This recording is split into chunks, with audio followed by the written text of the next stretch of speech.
Edgar Allan Poe, probably most famous literary production is The Raven, that poem. It's a very strange poem. It's a very dark poem, Edgar Allan Poe.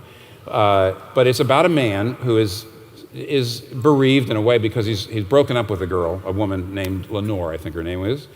And he's trying to figure out, can I get her back? Do I have to move on? Will I ever be happy again? And this raven comes in and sits on the bust of Pallius, I think, and just keeps saying one word over and over again. You remember what the word is? Nevermore.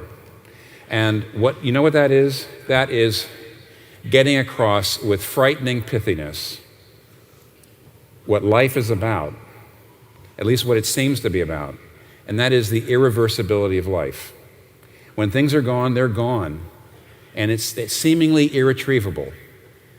When you're young and then you get old, your youth seemingly is gone forever. When people die, irretrievable. Kathy, my wife, just had the most wonderful years of her life. Every summer for 2 weeks at a little compound of cottages on the shores of Lake Erie. The cottages are gone. In fact, that part of the beach is gone. It's all gone, and whenever she goes back there, she just weeps. It's like gone. It's irretrievable. I'll never get that back, never get it back. And in some ways, the irretrievability, the seeming irretrievability, is sort of like a death in the midst of life. And the older you get, the more it can just suck the life out of your life. The more it can suck all the joy out of your life. It's like when I lose something, it's gone. It's just gone. But do you realize what the resurrection is? Even religions that promise you a kind of spiritual future, spiritual bliss, that's only consolation for what you've lost. But the resurrection is the restoration of what you've lost. You don't just get your body back, you get the body you always wanted that you never had. You don't just get your life back, you get the life that you always wanted that you never had. I know there's people in my church, because they have been faithful, because they have said, I'm not going to marry somebody unless that person can be a spiritual partner to me. There's people who, because they're being faithful in that way, are probably never going to get married. So what should they say? I'll never have that joy. I'll never have that. I'm too old now. Nobody's going to marry me now.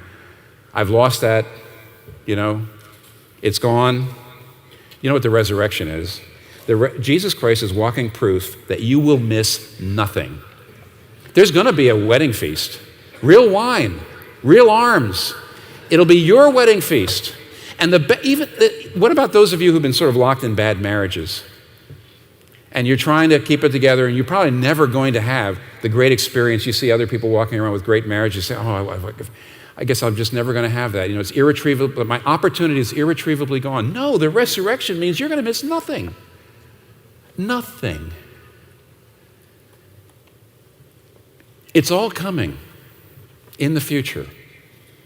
It's going to be unimaginably wonderful.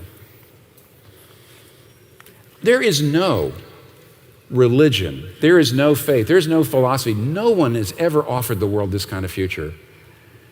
A future that is there, it's personal, it's certain, and it's unimaginably wonderful. There's no more powerful message possible. And it's based on the historical fact of the resurrection. If you don't like this or that of the ethical teaching of the Bible, look at that. Don't you want that? You have to say this to your non-Christian friends. Why wouldn't you want that? Even if you don't like this or that, why wouldn't you want that? You have to want that. You're not being honest with yourself if you don't want that.